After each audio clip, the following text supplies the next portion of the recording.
तो hey everyone, आज हम लोग 12 मार्क्स पर 24 मिनट के अंदर कंफर्म करने वाले हैं, वो भी शानदार फ्लोचार और डायग्राम की हेल्प से, जैसा तुम यहाँ पर देख सकते हो। ये मैं इतने कॉन्फिडेंस के साथ इसलिए बोल पा रहा हूँ क्योंकि पास्ट ईयर के पेपर के एनालिसिस से इन चार टॉपिक से हर साल क्वेश्चन आते हैं, जैसे sliding filament theory, sarcomere structure, skeletal system और डिसऑर्डर। और अगर तुम्हें इसकी पूरी पीडीएफ चाहिए तो तुम मेरा टेलीग्राम चैनल ज्वाइन कर सकते हो, लिंक डिस्क्रिप्शन में दे रखा है। और इस नोट्स की पीडीएफ के लिए भी टेलीग्राम चैनल को ज्वाइन कर लेना। बात करते हैं पहला टॉपिक की ओर, जो कि हमारा सार्कोमेयर स्ट्रक्चर है। देखो, सार्कोमेयर होता क्या है? Sarcomere is the functional unit of the contraction. Muscle contraction का जो फंक्शनल यूनिट होता है वही तुम्हारा सार्कोमेयर होता है। मसल तो तुम्हें पता होगा, तो मसल का जो फंक्शनल यूनिट है वो तुम्हारा क्या है? सार्कोमेयर है। अब हम समझते हैं इसके स्ट्रक्चर के बारे में। तो देखो, इसके अंदर दो मेन प्रोटीन होती है। पहला होता है एक्टिन, दूसरा होता है मायोसिन। एक्टिन को हम क्या बोलते हैं? थिन, और मायोसिन क्या होता है? थिक होता है। ठीक है, अब इस स्ट्रक्चर में तुम देखना चाहो तो ये जो तुम्हें दिख रहा है ना, ये तुम्हारा क्या है? एक्टिन है। और ये जो रेड कलर का दिख रहा है मोटा सा, वो क्या है? तुम्हारा मायोसिन। क्योंकि मायोसिन क्या होता है? मोटा। एम से एम याद, मायोसिन मतलब मोटा, मोटा मतलब थिक। तो मायोसिन क्या है? थिक है। और एक्टिन क्या है? तुम्हारा थिन है। हाँ भैया, समझ में आ गया।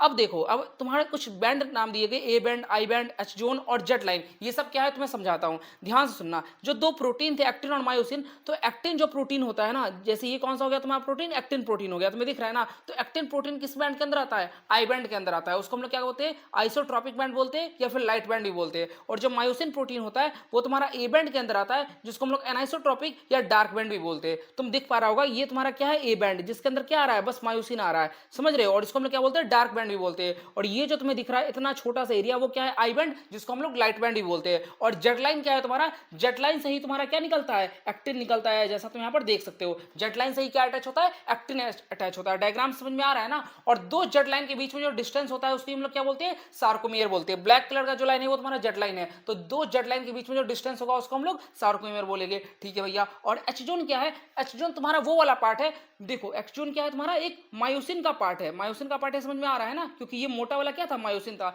तो वो मायोसिन का पार्ट जो कि एक्टिन से कवर नहीं होता है, ओवरलैप नहीं होता है, उसको हम लोग क्या बोलते हैं? क्या बोलते हैं बताओ? उसको हम लोग एच जोन बोलते हैं। ठीक है, ओके भैया। अब जो हम दो प्रोटीन की बात किए थे, एक्टिन और मायोसिन, ये दोनों क्या होते हैं? आपस में पैरेलल होते हैं। तुम्हें दिख रहा होगा ना, ये और ये दोनों क्या है? पैरेलल है आपस में। और क्या होते हैं? लॉन्गिट्यूडनल एक्सिस ऑफ मायोफिब्रिल के भी पैरेलल होते हैं, आपस में ही पैरेलल होते हैं। और मायोफिब्रिल के लॉन्गिट्यूडनल एक्सिस के भी पैरेलल होता है। ठीक है भैया। अब हम बात करते हैं आगे, एक्टिन और मायोसिन का सेपरेट स्ट्रक्चर इन डिटेल बात करने वाले हैं। तो पहला जो तुम्हें ये दिख रहा है वो क्या है? तुम्हारा एक्टिन। और दूसरा जो तुम्हें ये दिख रहा है ये तुम्हारा क्या है? मायोसिन। सांप जैसा स्ट्रक्चर दिख रहा है ना, सांप की तरह दिख रहा है। तो सांप क्या होता है? मोटा होता है। तो ये मायोसिन का स्ट्रक्चर है और ये तुम्हारा एक्टिन का स्ट्रक्चर है। अब एक्टिन के अंदर भी क्या क्या चीज होती है समझना ध्यान से।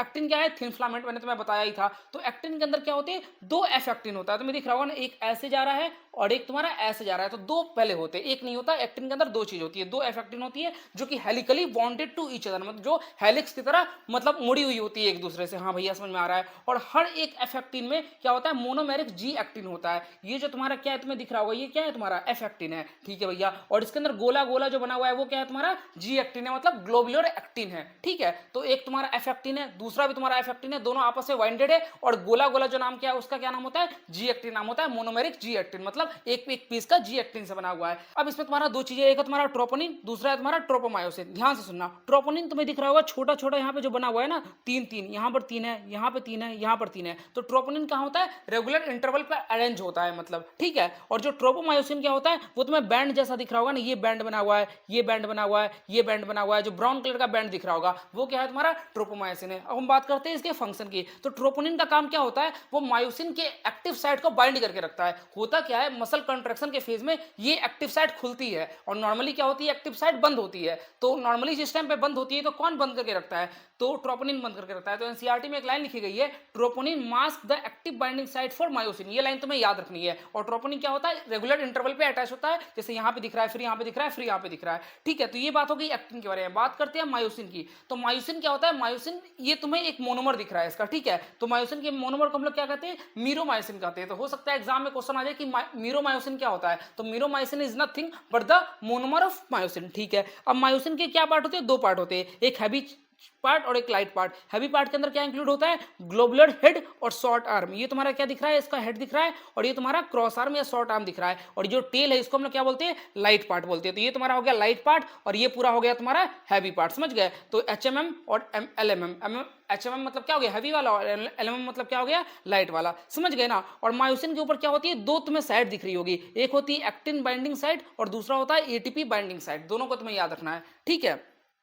एक्टिन बाइंडिंग साइट पे क्या बाइंड करेगा, एक्टिन बाइंड करेगा। और एटीपी बाइंडिंग साइट पे क्या होता है, एटीपीएज एंजाइम वर्क करता है और एटीपी को ब्रोक करता है, जो आगे हम समझेंगे। देखो अब हम बात करते हैं स्लाइडिंग फिलामेंट थ्योरी, जो कि बहुत बहुत इंपॉर्टेंट है। तुमने देखा भी था, यहां से सबसे ज्यादा क्वेश्चन आए हैं एग्जाम में, 8 क्वेश्चन आए हैं पिछले 5 साल में। सोचो कितना इंपॉर्टेंट होगा, तो इसको ध्यान से समझना। देखो सबसे पहले क्या होता है, ये सीएनएस है। सीएनएस मतलब सेंट्रल नर्वस सिस्टम। वहां से क्या होता है, वहां से मोटर न्यूरॉन आता है। मोटर न्यूरॉन का क्या फंक्शन होता है, मसल को कॉन्ट्रैक्ट करवाना। ठीक है, हमारे पास एक मसल है, ये तुम्हें दिख रहा है, ये तुम्हारा क्या है, मसल है। ये तुम्हारा क्या है, नर्वस सिस्टम। तो नर्वस सिस्टम से न्यूरॉन आ रहा है और न्यूरॉन क्या करेगा, मसल पे एक्ट करेगा। कैसे एक्ट करता है, देखो ये तुम्हारा हो गया न्यूरॉन। न्यूरॉन का कौन सा एंड हो गया, न्यूरॉन का ये लास्ट वाला एंड हो गया। और ये मसल का कौन सा एंड हो गया, मसल का स्टार्टिंग वाला एंड हो गया। तो मसल का जो तुम्हें स्टार्टिंग वाला पार्ट दिख रहा है ना, इसको हम लोग क्या बोलते हैं, sarcolemma of the muscle fibre. क्यों, क्योंकि सार्कोलेमा क्या होता है, प्लाज्मा मेम्ब्रेन। ऐसा याद रखना। जिस तरह से तुमने सेल में पढ़ा था, सेल का जो आउटर कवरिंग होता है उसको हम लोग क्या बोलते हैं, प्लाज्मा मेम्ब्रेन बोलते हैं। उसी तरह से मसल की आउटर कवरिंग को क्या बोलते हैं, सार्कोलेमा बोलते हैं। ठीक है भैया,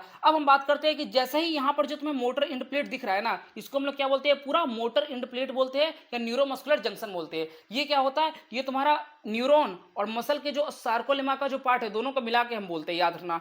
न्यूरॉन का ये वाला पार्ट और सार्कोलेमा दोनों को मिला के क्या बोलते हैं, न्यूरोमस्कुलर जंक्शन या मोटर इंड प्लेट बोलते हैं। अब होता क्या, न्यूरॉन आया, वो कुछ रिलीज करता है, न्यूरोट्रांसमीटर रिलीज करता है। उसका नाम क्या होता है, एसिटाइलकोलिन। एसीएच का मतलब क्या है, एसिटाइलकोलिन। ठीक है भैया, वो क्या करता है, वो एक्टिवेट करता है किसको, मसल को एक्टिवेट करता है। सार्कोलेमा मसल फाइबर को एक्टिवेट करता है, जिससे क्या जनरेट होता है, एक्शन पोटेंशियल जनरेट होता है। एपी का मतलब क्या है, एक्शन पोटेंशियल जनरेट हो गया। और एक्शन पोटेंशियल जैसे ही मसल के अंदर जनरेट होगा, उससे क्या होगा, मसल के अंदर कैल्शियम आयन रिलीज होगा। कहां से रिलीज होगा, सार्कोप्लाज्मिक रेटिकुलम से होता है, वो याद नहीं रखना, लेकिन कहां रिलीज होता है वो एनसीईआरटी में दे रखा है, सार्कोप्लाज्म रिलीज होता है। सार्कोप्लाज्म मतलब ये समझो साइटोप्लाज्म। जिस तरह से नॉर्मल सेल के लिए क्या होता था, साइटोप्लाज्म होता था, उसी तरह से मसल के जो साइटोप्लाज्म को क्या कहते हैं, सार्कोप्लाज्म कहते हैं। तो सार्कोप्लाज्म में क्या आ गया, कैल्शियम आ गया। अब ये कैल्शियम क्या करेगा, ध्यान से सुनना, यहां पे लोग को दिक्कत होती है, इसको मत मिस करना। देखो अब कैल्शियम यहां पर आ गया, अब कैल्शियम सार्कोप्लाज्म के अंदर आ चुका है, वो क्या करेगा, वो बाइंड करेगा ट्रोपोनिन के साथ। ट्रोपोनिन क्या था, यहां पे जस्ट मैं बताया था, ये तुम्हारा ट्रोपोनिन था। तो ट्रोपोनिन के साथ कैल्शियम बाइंड किया,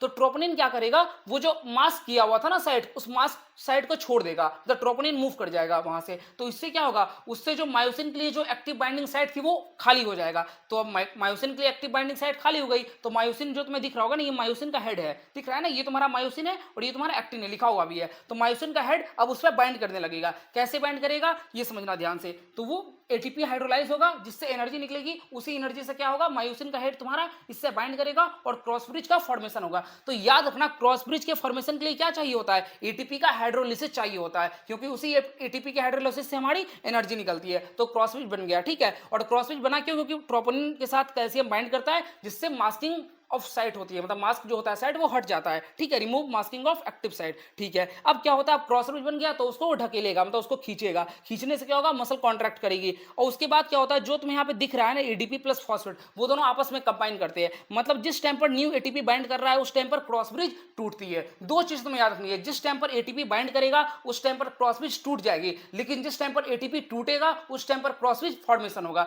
दिख रहा है ना, ये दो मोस्ट इंपॉर्टेंट स्टेप है जहां पे लोग कंफ्यूज करते हैं, लेकिन तुम्हें कंफ्यूज नहीं होना। एटीपी हाइड्रोलाइसिस पर फॉर्मेशन ऑफ क्रॉस ब्रिज होता है और एटीपी के बाइंड करने पर क्रॉस ब्रिज टूटता है। उसके बाद फिर से वही पूरा पूरा फ्लो चार्ट स्टार्ट हो जाएगा, पूरा जो घूम रहा था। ठीक है, और मसल कॉन्ट्रैक्शन का टाइम पर क्या होता है, शॉर्टनिंग ऑफ सार्कोमेयर होता है। सार्कोमेयर क्या था तुम्हारा, दोनों जेड लाइन के बीच का ड्यूरेशन ही तुम्हारा सार्कोमेयर था। तो मसल कॉन्ट्रैक्शन का टाइम पर ये सार्कोमेयर छोटा होता जाता है। ठीक है भैया, ये समझ में आ गया। और क्या क्या होता है, इसके अलावा आई बैंड रिड्यूस होता है, जेड लाइन इनवर्ड आएगा। जेड लाइन इनवर्ड आएगा तभी तो सार्कोमेयर छोटा होगा ना, तुम खुद सोचो, जेड लाइन इनवर्ड आएगा तभी तो सार्कोमेयर क्या होगा, छोटा होगा। बस एक चीज चेंज नहीं होता है, वो क्या चीज है तुम्हारा, A band. A band same रहता है, इस चीज को याद रखना। यही क्वेश्चन आता है कि मसल कॉन्ट्रैक्शन के टाइम पर कौन सी चीज चेंज नहीं होती है, वो है तुम्हारा ए बैंड, बाकी सब कुछ रिड्यूस होता है। आई बैंड रिड्यूस हो जाएगा, जेड लाइन इनवर्ड आएगा, एच1 रिड्यूस हो जाएगा, बस ए बैंड सेम रहने वाला है।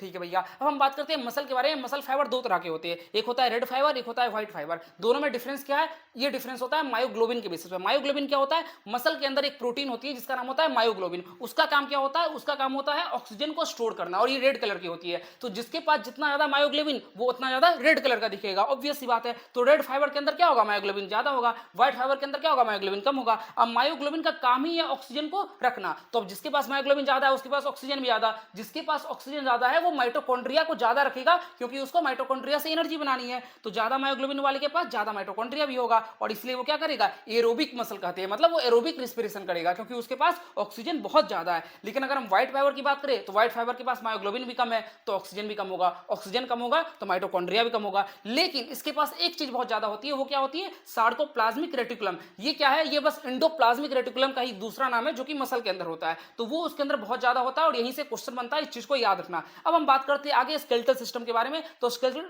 सिस्टम के दो पार्ट हो गया, एक हो गया एक्सियल, एक हो गया एपेंडिकुलर। एक्सियल मतलब क्या हो गया, जो हमारा मेन बीच का एक्सियल पार्ट बना रहा है। एपेंडिकुलर मतलब हमारे हाथ पैर हो गए, ठीक है। तो एक्सियल बोन कितने होते हैं, 80, और एपेंडिकुलर कितने होते हैं, 126। टोटल कितने हो गए, 206 बोन होते हैं, ठीक है।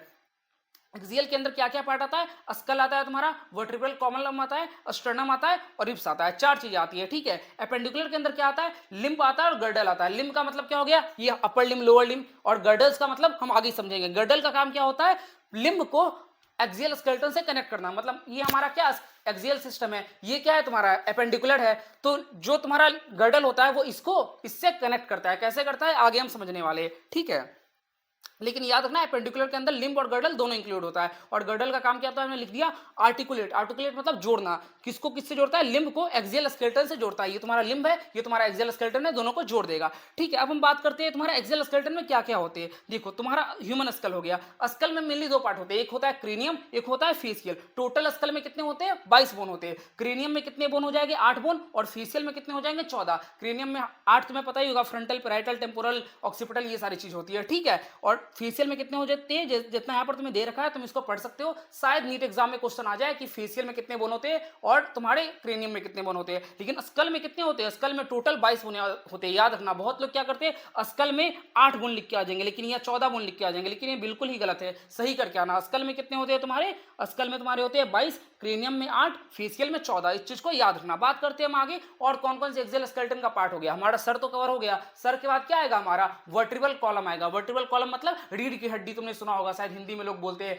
कि रीढ़ की हड्डी खराब हो गई, तो उसको हम लोग क्या बोलते हैं, वर्टिब्रल कॉलम बोलते हैं। तुम्हें ये दिख रहा होगा ना, ये वो तुम्हारा वर्टिब्रल कॉलम है। चार टाइप से होते हैं, पहला सर्वाइकल वर्टिब्रा, दूसरा थोरेसिक वर्टिब्रा, तीसरा लंबर वर्टिब्रा, और चौथा सैक्रम, और पांचवा कॉकिस। 5 हो गए, ठीक है। सर्वाइकल में कितने होते हैं, 7, थोरेसिक कितने होते हैं, 12, लंबर कितना, 5, सैक्रम 1, कॉकिक्स 1। एक्चुअली होता क्या ना, सैक्रम एक्चुअली 5 होता है, वो फ्यूज करके 1 बन जाता है, ठीक है। पर तुम्हें एक एक याद रखना है। तो टोटल तुम काउंट करोगे, 12 और 7 कितना हो जाएगा, 19, 19 प्लस 5 24, 24 25 26। टोटल कितने बोन हो गए, 26 वर्टिब्रा होते हैं, तुम्हें याद रखना है। टोटल एडल्ट ह्यूमन के अंदर कितने वर्टिब्रा होते हैं, 26 वर्टिब्रा होते हैं, ठीक है भैया।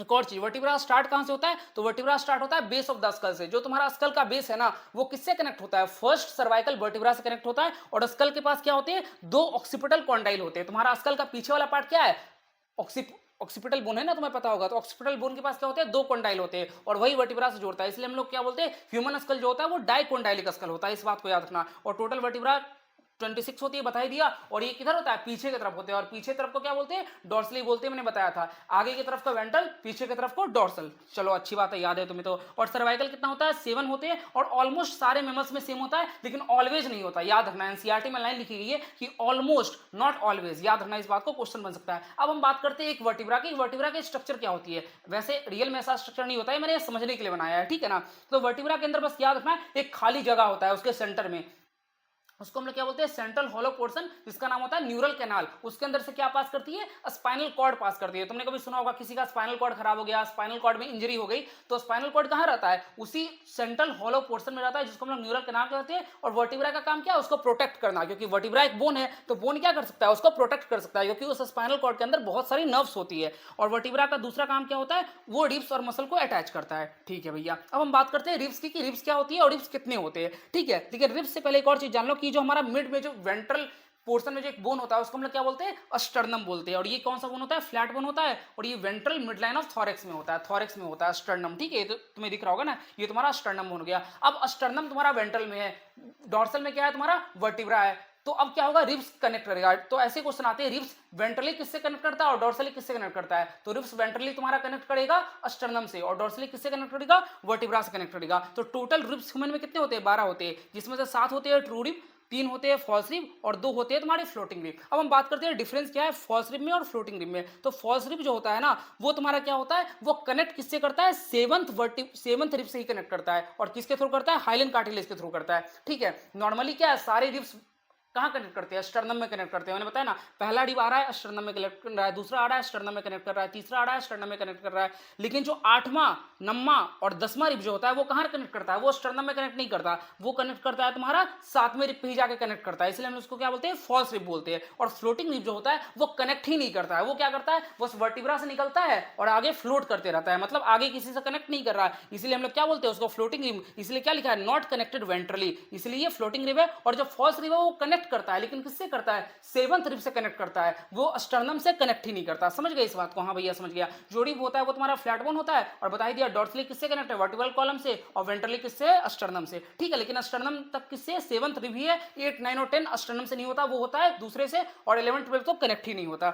बात करते हैं रिबकेज की, तो रिबकेज में 3 स्ट्रक्चर आते हैं। पहला तुम्हारा रिब आता है, दूसरा थोरेसिक वर्टिब्रा आता है, और तीसरा तुम्हारा स्टर्नम आता है। समझ गए ना, ये तुम्हारा हो गया रिब्स, ये हो गया स्टर्नम, और पीछे वाला हो गया थोरेसिक वर्टिब्रा। ठीक है, और रिब के पास दो आर्टिकुलेशन सरफेस होते हैं डॉर्सल एंड में, जिससे वो वर्टिब्रा पे कनेक्ट करते हैं, दो आर्टिकुलर सरफेस होती है। ठीक है ना, ओके भैया।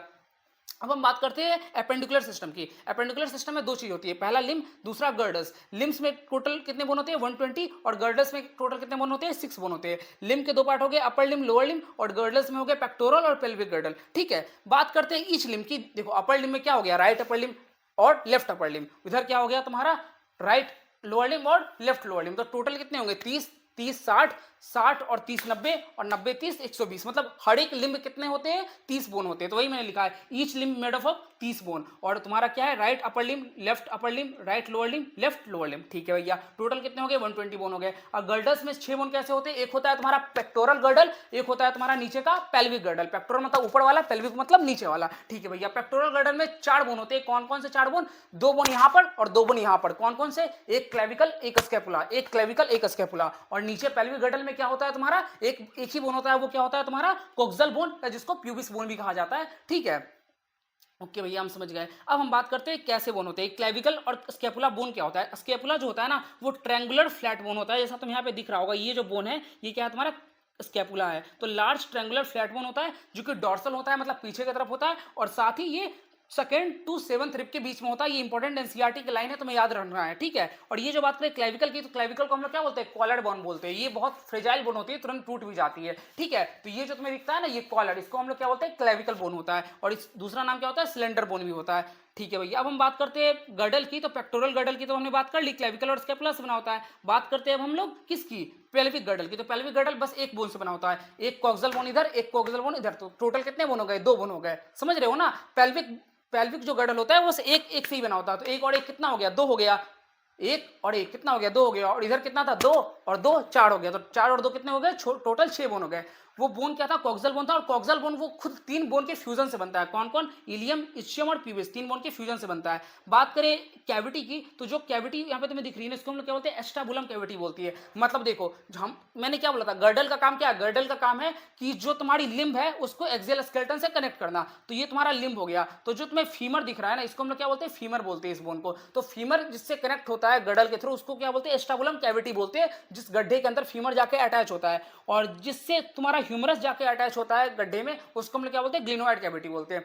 ठीक है भैया, समझ में आ गया। अब हम बात करते हैं अपर लिम्ब और लोअर लिम्ब के बोन के बारे में। तो देखो ऊपर में तुम्हारा क्या होता है, ह्यूमरस होता है। ये वाला जो सेगमेंट तुम्हें दिख रहा है इसको क्या बोलते हैं, ह्यूमरस बोलते हैं। ठीक है भैया, और ये वाला तुम्हारा रेडियस और एक वाला तुम्हारा अल्ना। ठीक है, एक रेडियस हो गया, एक अल्ना हो गया। ठीक है भैया, और क्या होते हैं, कार्पस, मेटाकार्पल, फेलेंजेस। यहाँ पे होता है तुम्हारा कार्पस, ये हो गया तुम्हारा मेटाकार्पल, और ये हो गया फेलेंजेस। समझ गए ना, ये हो गया कार्पल, ये हो गया मेटाकार्पल, और ये हो गया तुम्हारा फेलेंजेस। समझ में आ गया। Same for the lower limb. Lower limb में जो तुम्हारा थाई वाला पोर्शन होता है, वहां पर तुम्हारा क्या होता है, इस तरह से समझ लो, लोअर लिम्ब में फीमर होगा, फीमर के बाद क्या होगा, टीबिया और फिबुला होगा, और टार्सल, मेटाटार्सल और फेलेंजेस होगा। लेकिन एक बोन एक्स्ट्रा होता है, इसका नाम होता है पटेला। ये तुम्हें याद रखना है, पटेला बोन एक नी में होता है, नी ज्वाइंट में फॉर्मेशन में काम आता है। ठीक है, ये तो पता ही होगा ना कि घुटनों वाले ज्वाइंट को क्या बोलते हैं, नी ज्वाइंट बोलते हैं। और इसको हम लोग क्या बोलते हैं, एल्बो ज्वाइंट बोलते हैं। इसको हम लोग क्या बोलते हैं, रिस्ट ज्वाइंट बोलते हैं। इतना पता होगा ना, इसको रिस्ट ज्वाइंट, इसको बताओ, इसको एल्बो ज्वाइंट। और घुटना, जो घुटना होता है जिससे हम लोग चलते हैं, उसको उसको क्या बोलते हैं, नी ज्वाइंट बोलते हैं। और एंकल ज्वाइंट पता होगा, जो हमारा जो एंकल जिससे हम लोग चलते हैं, ठीक है भैया, चलो अच्छी बात है। हम बात करते हैं ज्वाइंट और उसका टाइप के बारे में। तो ज्वाइंट के मेनली 3 टाइप है, फाइब्रस, कार्टिलेजिनस और साइनोवियल। लेकिन ज्वाइंट होता क्या है, ज्वाइंट या तो 2 बोन के बीच में बनेगा या बोन और कार्टिलेज के बीच में बनेगा, ठीक है, इस चीज को याद रखना। और ज्वाइंट का काम क्या होता है, मूवमेंट कराना। और ज्वाइंट किस तरह से एक्ट करता है, एक फलक्रम तरह एक्ट करता है। बात करते हैं तीनों टाइप ऑफ ज्वाइंट के बारे में। तो फाइब्रस ज्वाइंट का काम होता है कि उससे कोई मूवमेंट नहीं होती, वो बस दोनों को कनेक्ट कर देता है। जैसे तुम सोचो स्कल हो गया, ठीक है, तो स्कल में जैसे मैंने पढ़ा कि टेम्पोरल बोन है, पैराइटल बोन है, ऑक्सीपिटल बोन है। तो क्या तुमने कभी देखा कि 2 टेम्पोरल बोन मूव कर रहे हैं? मूव तो नहीं करता ना। अगर स्कल मूव करने लग गया तो ब्रेन फट जाएगा। तो इनका काम क्या है, बस 2 बोन को कनेक्ट करना, ये कभी मूव नहीं करेगा। तो वही फाइब्रस ज्वाइंट जो है वो कभी मूव नहीं करता, वो क्या करता है, बस चीजों को कनेक्ट कर देता है। फॉर एग्जाम्पल, कोई भी 2 स्कल बोन ले लो, पैराइटल, ऑक्सीपिटल, वो क्या होता है, या क्रेनियम का कोई बोन ले लो, वो क्या है, तुम्हारा फाइब्रस ज्वाइंट का एग्जाम्पल है। कार्टिलेजस ज्वाइंट क्या होता है, जिसमें लिमिटेड मूवमेंट होता है, मूव तो करेगा लेकिन उतना मूव नहीं करेगा। एग्जाम्पल वर्टिब्रा, जैसे वर्टिब्रा आगे पीछे कर सकते हो, लेकिन बहुत ज्यादा नहीं कर सकते। ऐसा नहीं कर सकते कि तुम सर घुमा लो, नहीं कर सकते ना, थोड़ा सा मूव हो सकता है, ठीक है भैया। अब हम बात करते हैं साइनोवियल ज्वाइंट की। साइनोवियल ज्वाइंट में फुल मूवमेंट होता है। इसके example ball and socket joint हो गया, जो कि ह्यूमरस और पेक्टोरल गर्डल के बीच में होता है। मैंने तुम्हें बताया ना, ये तुम्हारा क्या हो गया, ये तुम्हारा ह्यूमरस हो गया, याद कर लो, इसको क्या बोलते हैं, ह्यूमरस बोलते हैं। और ये तुम्हारा हो गया पेक्टोरल गर्डल, जिसमें क्या था, क्लेविकल और स्कैपुला था। तो इन दोनों के बीच में जो ज्वाइंट होगा उसको क्या बोलते हैं, बॉल एंड सॉकेट ज्वाइंट। अगर मैं खड़ा रहता तो काफी अच्छे से दिखाई देता, मतलब तुम बॉल एंड सॉकेट की तरह तुम पूरा मूव करवा सकते हो, ठीक है। तो ह्यूमरस और पेक्टोरल गर्डल के बीच में हो गया बॉल सॉकेट। नी ज्वाइंट में क्या होता है, हिंज, नी हिंज सिमिलर लग रहा है तो ऐसे याद कर सकते हो। एटलस और एक्सिस में क्या होता है, पाइवट। अब तुम्हें लग रहा होगा भैया एटलस और एक्सिस कौन सा बोन है, तो देखो हमने पढ़ा सर्वाइकल वर्टिब्रा, पढ़ा ना, कितने होते हैं, 7 होते हैं। तो पहला सर्वाइकल वर्टिब्रा को एटलस बोलते हैं और दूसरे सर्वाइकल वर्टिब्रा को एक्सिस बोलते हैं, याद रखना। तो एटलस और एक्सिस के बीच में पाइवट ज्वाइंट होता है। कार्पल्स, ये तुम्हारा क्या था, कार्पल्स था, ये वाला, ये दिख रहा है ना, ये वाला जो मैंने छुआ, ये तुम्हारा कार्पल है। कार्पल के बीच में होता है ग्लाइडिंग ज्वाइंट। और कार्पल और मेटाकार्पल के बीच में क्या होता है, सैडल ज्वाइंट। मतलब ये हो गया तुम्हारा कार्पल, ये हो गया तुम्हारा मेटाकार्पल। इन दोनों के बीच में कौन सा ज्वाइंट होगा, बताओ कौन सा होगा, इन दोनों के बीच में सैडल ज्वाइंट होगा, ठीक है भैया। अब हम बात करते हैं कुछ डिसऑर्डर्स है जिससे हर साल क्वेश्चन आते हैं, तो इसको मिस मत करना। पहला डिसऑर्डर है तुम्हारा मिस्थीनिया ग्रेविस, जो क्या होता है, एक ऑटो इम्यून डिसऑर्डर होता है। इसमें क्या होता है, खुद के इम्यून सिस्टम खुद के ही सेल को मारने लग जाता है। मतलब ये हमारे लिए बहुत हानिकारक है। वैसे इम्यून सिस्टम को बचाना चाहिए, लेकिन वो मारने लग जाता है। और कहाँ होता है, न्यूरोमस्कुलर जंक्शन पर होता है, जिससे क्या होगा, फटीग होगा, इंसान को थका थका रहेगा, वीकनिंग होगी और मसल की पैरालिसिस तक हो सकती है। दूसरा है तुम्हारा मस्कुलर डिस्ट्रॉफी। ये क्या होता है, तुम्हारा मोस्टली जेनेटिक होता है और इसमें प्रोग्रेसिव डिजेनरेशन होता है, मतलब धीरे धीरे करके डिजेनरेट करेगा। तीसरा है तुम्हारा टेटनी। टेटनी क्यों होता है, क्योंकि लो कैल्शियम के कारण होता है, याद रखना, लो कैल्शियम नॉट हाई कैल्शियम। और इसमें क्या होता है, रैपिड स्पाज्म होता है, मसल तुरंत रैपिड स्पाज्म, मतलब समझ रहे हो ना, कॉन्ट्रैक्ट कर जाएगी। स्पाज्म मतलब कॉन्ट्रैक्शन होता है। अर्थराइटिस, आइटिस मतलब जहां भी तुम्हें दिख जाए उसका मतलब क्या होता है, इन्फ्लामेशन। आइटिस का मतलब इन्फ्लामेशन और अर्थराइटिस मतलब इन्फ्लामेशन ऑफ ज्वाइंट हो गया। ऑस्टियोपोरोसिस की बात करें तो ऑस्टियोपोरोसिस का मतलब है कि जिसमें एस्ट्रोजन कम हो जाता है। मतलब जो भी फीमेल का एज 60 साल 70 साल हो जाता है, मतलब जैसे जैसे कोई भी औरत का एज बढ़ता है, फीमेल का एज बढ़ता है, तो क्या होती है, उसकी बॉडी में एस्ट्रोजन कम बनती है। एस्ट्रोजन कम बनेगा तो क्या होता है, ऑस्टियोपोरोसिस होगा और फ्रैक्चर के चांस बहुत ज्यादा हो जाते हैं। और लास्ट जो हमारा पॉइंट है वो है गाउट। और गाउट में क्या होता है, यूरिक एसिड क्रिस्टल जमा हो जाते हैं। कहां जमा होते हैं, ज्वाइंट के अंदर ही जमा हो जाते हैं। तो यही था यार पूरा वीडियो में। आई होप कि मैंने पूरी तरह से तुम्हें समझाने की कोशिश करी। और अगर तुम्हें समझ में आया होगा तो प्लीज यार कमेंट कर देना कि हाँ भैया समझ में आ गया। तुम लोग कमेंट नहीं करते तो यार मुझे ही बुरा लगता है, बनाने का मन नहीं करता। बट तब भी मैं तो बनाता ही रहूंगा। लाइक कर दो, कमेंट कर दो और हो सके तो शेयर कर देना। तब तक के लिए पढ़ते रहो, मचाते रहो। Love you all, bye bye.